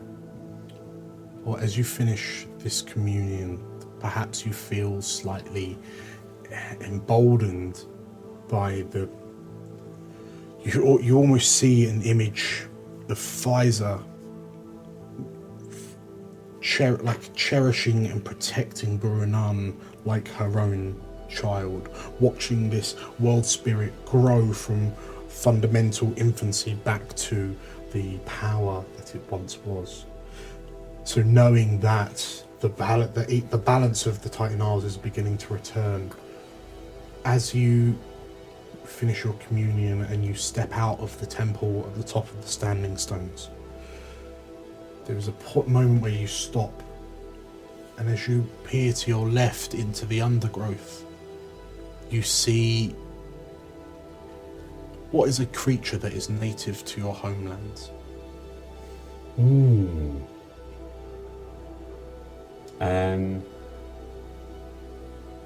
I suppose probably. Maybe it would be one of the falcons that follow their people.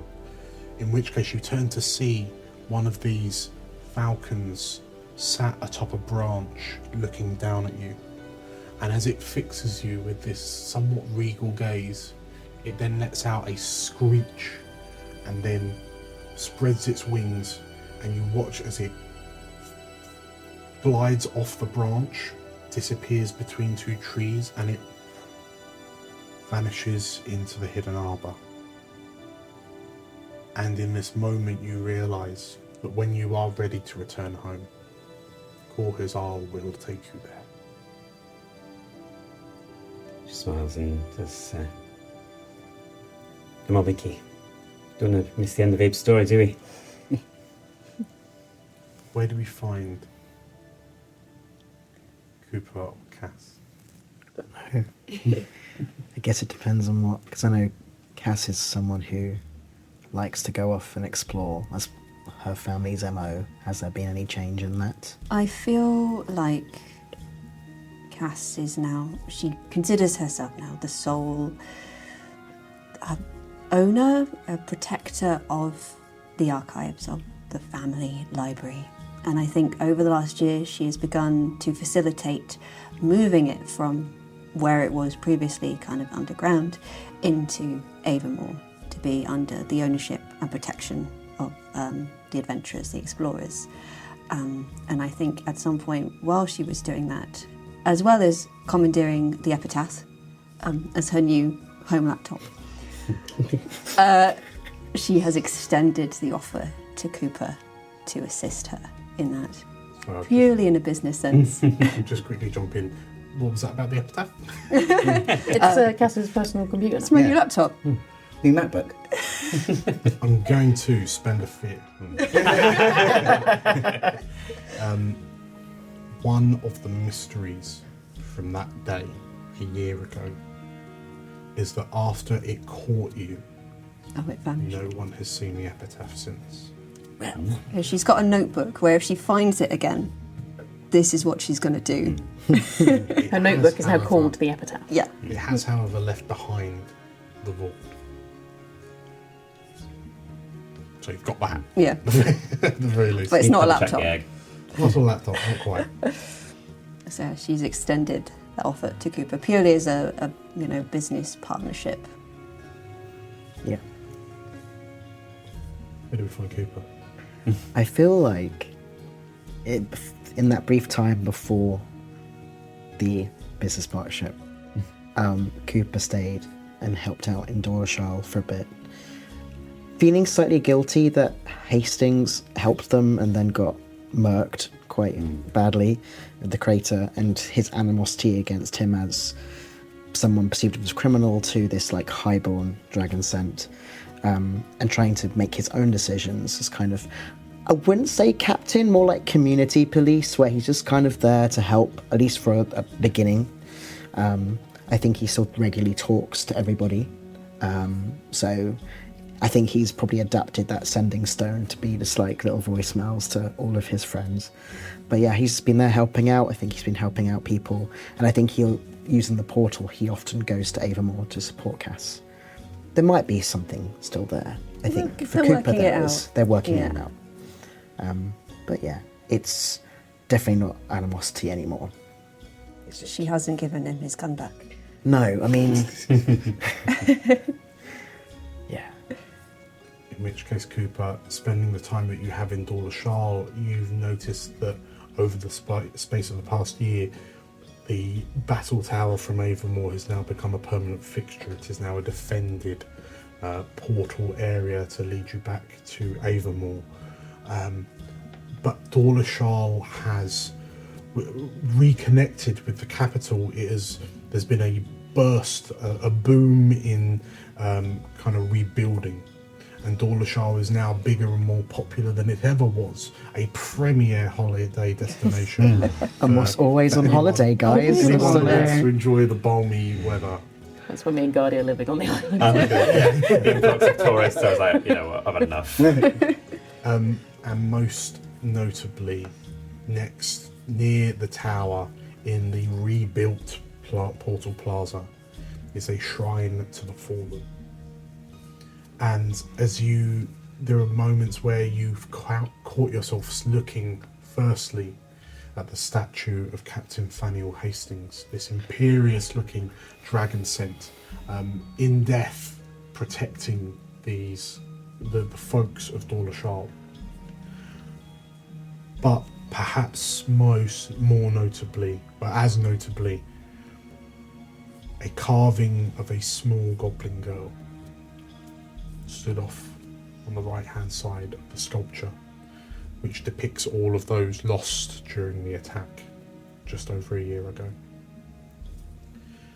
And perhaps not very many people, no tourists may not necessarily know the name of Eileen, but you do, as do the folks of Dorlashal. And Cass, so your sort of like your workshop, your libraries have been fundamentally donated. It's moving it to Avonmore, yeah. Okay. Do you find yourself having set up your own like enterprise, or are you joining forces with other academics in big air quotes within the city? I feel like that's the case. I feel like she's not donated it because it's still her archive. She's allowed access to everyone who wishes to learn from it, who uses it to study. It's got, artifacts and documents from all over before the eschaton, as the world was. So I think she's kind of flung open the doors as best she can to invite people in. In which case, certainly over the space of the last year, you would have most likely found yourself on first name terms with a very curious Terran sprite lady by the name of Galena Orphamud. Yeah, I mean, you'd have to make an active effort to stop her climbing the bookshelves. Seemingly trailed by this living shadow, a goblin lady named Atta, and a curiosity beyond compare, this sentient suit of armour that clanks around as tall as a keeper. But as you prepare yourself for a new expedition, a new adventure, we pan away from Cass to the desk she leaves behind, which is covered in reports, missing person reports, sightings of people in particular. And as you move to tick off the next report of your family, which you know to be alive, having seen them through the rifts of Korhazal, as you step out onto the bustling Avonmore streets, there's a moment where you stop and feel yourself looking up. And it's not something that you visibly see, but you feel like you're being observed. And in the village of Riceville Nar, and in the town of Dorlashal, and on the coast upon which a lighthouse stands, the four of you also feel yourselves peer up. And whilst Korhazal is not being visible about it, you get the impression that it is letting you check in on the others to know that everyone is still safe. And as you breathe your respective sighs of relief, knowing that your corner of the world, your corners of the world are now safe, the camera slowly fades away.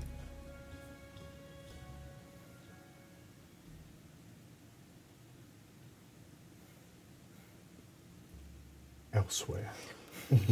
In Elsewhere.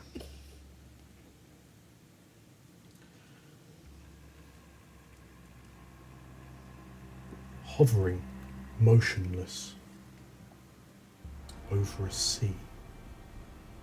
Hovering, motionless, over a town, a city perhaps. Hovering, motionless, over a mountain range, over a desert, over plains as far as the eye can see. All of these moments, these memories begin to coalesce into one single instance of singularity, as the epitaph records this new Elsewhere to add to its banks of information. And as it hovers over a great river that carves through the landscape, analysing everything it sees. It is interrupted by a small and delicate and the epitaph stops its functions and turns to regard what appears to be a Lorivar woman in a purple coat and a ringmaster's hat. And the epitaph looks this figure up and down and "Identify yourself," it says. And Taro pulls a face of sorrow, and it pains me that you, of all constructs, don't remember me. And she pulls her cuff down and boop, taps it on the mask where its nose would be. And a flash of purple mana filters through its eye sockets. And within the epitaph's programming, within its arcane intelligence, barriers that have been in place for thousands of years begin to unlock.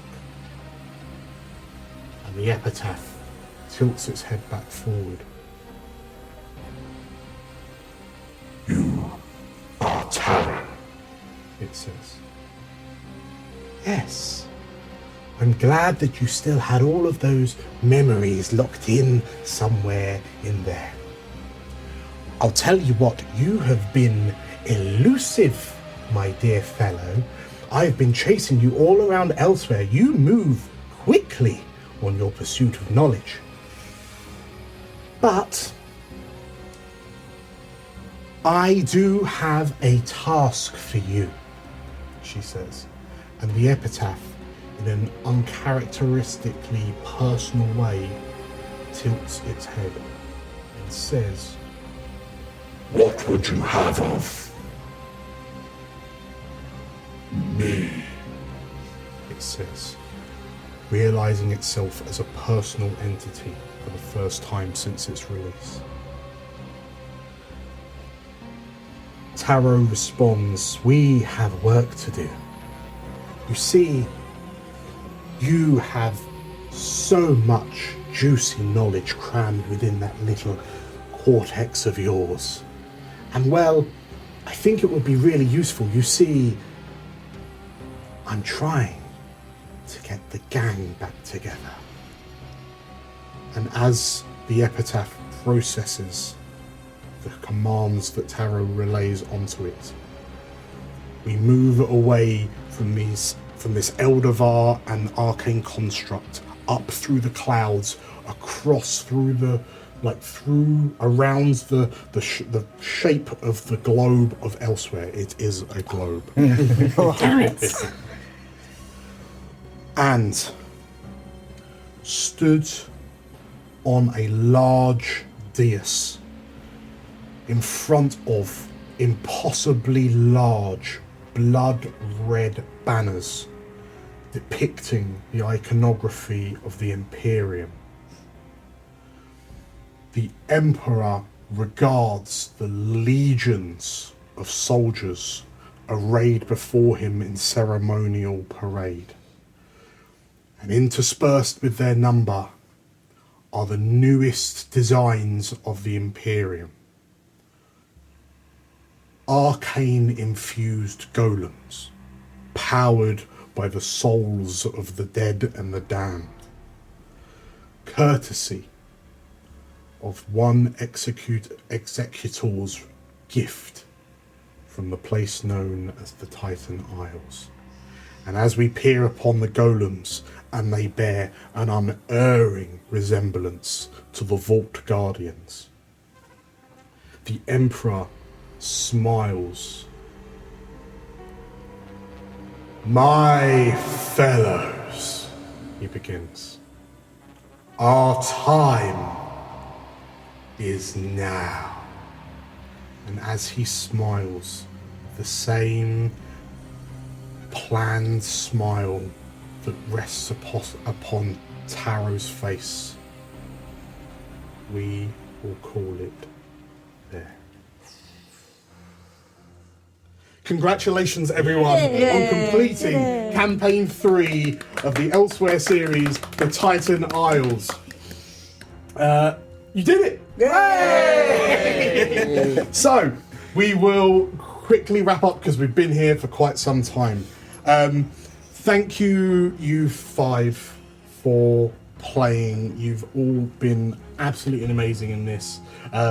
I appreciate the stories that we've made together. I appreciate your commitment and your dedication over the past months that we've been doing this. So thank you so much.